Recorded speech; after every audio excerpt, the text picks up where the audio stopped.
Hi everyone, this is Chelleo. This tutorial will cover how to post a review. So again, creating a new post, choosing the review option, using the same title that I've used previously, I'd rather be reading, tagging that book, because for every post that you create, you have to associate it with some sort of book. And in this one, whenever you are in a review post, you will get the rating options. So a pick, a so-so, a pan, or a bail.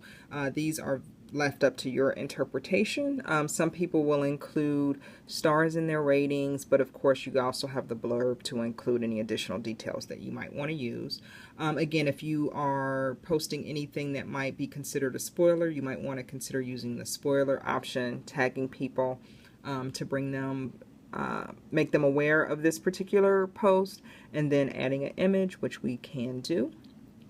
I will go ahead and use one that I've already used in the past and not editing it at this point.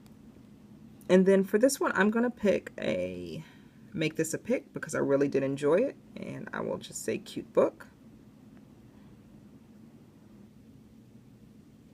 And done.